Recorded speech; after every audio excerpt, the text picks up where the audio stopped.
Every country on earth at the moment is reforming public education. There are two reasons for it.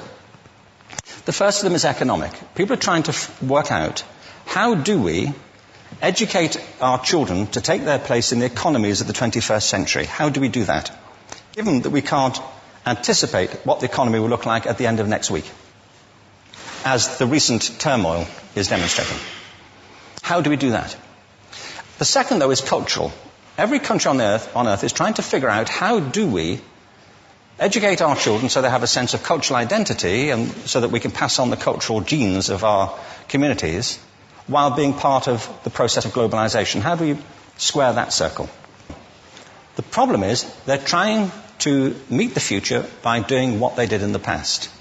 And on the way, they're alienating millions of kids who don't see any purpose in going to school. When we went to school, we were kept there with a story, which was if you worked hard and did well and got a college degree, you would have a job. Our kids don't believe that. And they're right not to, by the way. You're better having a degree than not, but it's not a guarantee anymore. And particularly not if the route to it marginalizes most of the things that you think are important about yourself. Some people say we have to raise standards as if this is a breakthrough. You know, like, really, yes, we should. Why would you lower them? You know, I mean, I haven't come across an argument that persuades me of lowering them. But raising them, of course we should raise them. The problem is that the current system of education was designed and conceived and structured for a different age. It was conceived in the intellectual culture of the Enlightenment and in the economic circumstances of the Industrial Revolution. Before the middle of the 19th century, there were no systems of public education. Not really. I mean, you could get educated by Jesuits, you know, if you had the money. But public education, paid for from taxation, compulsory to everybody and free at the point of delivery, that was a revolutionary idea. And many people objected to it. They said it's not possible for many street kids, working class children, to benefit from public education. They're incapable of learning to read and write, and why are we spending time on this? So there's also built into it a whole series of assumptions about social structure and capacity. It was driven by an economic imperative of the time, but running right through it was an intellectual model of the mind, which was essentially the Enlightenment view of intelligence.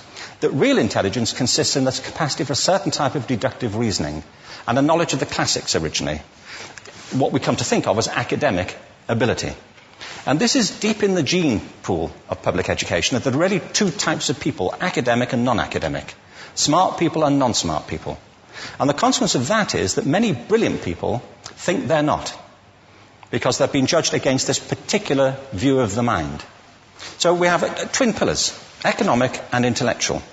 And my view is that this model has caused chaos in many people's lives. It's been great for some. There have been people who have benefited wonderfully from it. But most people have not. Instead, they suffer this. This is the modern epidemic, and it's as misplaced and it's as fictitious. This is the plague of ADHD. Now, this is a map of the incidence of ADHD in America, or prescriptions for ADHD. Don't mistake me here. I don't mean to say there is no such thing as attention deficit disorder. I'm not qualified to say if there is such a thing. I know that a great majority of psychologists and paediatricians think there is such a thing. But it's still a matter of debate. What I do know for a fact is it's not an epidemic. These kids are being medicated as routinely as we had our tonsils taken out. And on the same whimsical basis, and for the same reason, medical fashion. Our children are living in the most intensely stimulating period in the history of the earth. They're being besieged with information and calls for their attention from every platform, computers, from iPhones, from advertising holdings, from hundreds of television channels. And we're penalizing them now for getting distracted. From what? Boring stuff. At school, for the most part. It seems to me it's not a coincidence totally that the incidence of ADHD has risen in parallel with the growth of standardized testing. Now, these kids are being given Ritalin and Adderall and all manner of things, often quite dangerous drugs, to get them focused and calm them down. But according to this, attention deficit disorder increases as you travel east across the country. People start losing interest in Oklahoma.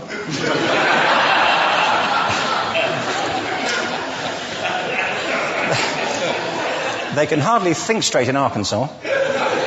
And by the time they get to Washington, they've lost it completely. And there are separate reasons for that, I believe. It's a fictitious epidemic. If you think of it, the arts, and I don't say this exclusively of the arts, I think it's also true of science and of maths, but I say about the arts particularly because they are the victims of this mentality currently, particularly. The arts especially address the idea of aesthetic experience. An aesthetic experience is one in which your senses are operating at their peak, when you're present in the current moment, when you're resonating with the excitement of this thing that you're experiencing, when you are fully alive. An anesthetic is when you shut your senses off and deaden yourself to what's happening. And a lot of these drugs are that. We're getting our children through education by anesthetizing them. And I think we should be doing the exact opposite. We shouldn't be putting them asleep. We should be waking them up to what they have inside of themselves. But the model we have is this. I believe we have a system of education that is modeled on the interests of industrialism and in the image of it. I'll give you a couple of examples. Schools are still pretty much organized on factory lines, ringing bells, separate facilities, specialized into separate subjects. We still educate children by batches. We put them through the system by age group. Why do we do that? Why is there this assumption that the most important thing kids have in common is how old they are? It's like the most important thing about them is their date of manufacture. You know what I mean? Well, I know kids who are much better than other kids at the same age in different disciplines, or at different times of the day, or better in smaller groups than in large groups, or sometimes they want to be on their own. If you're interested in the model of learning, you don't start from this production line mentality. It's essentially about conformity, and increasingly it's about that as you look at the growth of standardized testing and standardized curricula. And it's about standardization. I believe we've got to go in the exact opposite direction. That's what I mean about changing the paradigm. There was a great study done recently of divergent thinking. It was published a couple of years ago. Divergent thinking isn't the same thing as creativity. I define creativity as the process of having original ideas that have value. Divergent thinking isn't a synonym, but it's an essential capacity for creativity. It's the ability to see lots of possible answers to a question, lots of possible ways of interpreting a question, to think what Edward de Bono would probably call laterally, to think not just in linear or convergent ways, to see multiple answers, not one. So, there are tests for this. One kind of cod example would be, people might be asked to say, how many uses can you think of for a paperclip? One of those routine questions. Most people might come up with 10 or 15. People who are good at this might come up with 200. And they do that by saying, well, could the paperclip be 200 foot tall and be made out of foam rubber? Does it have to be a paperclip as we know it, Jim? Now, there are tests for this, and they gave them to 1,500 people. This is in a book called Breakpoint and Beyond. And on the protocol of the test, if you scored above a certain level, you'd be considered to be a genius at divergent thinking. Okay? So my question to you is, what percentage of the people tested, of the 1,500, scored at genius level for divergent thinking? Now, you need to know one more thing about them. These were kindergarten children. So what do you think?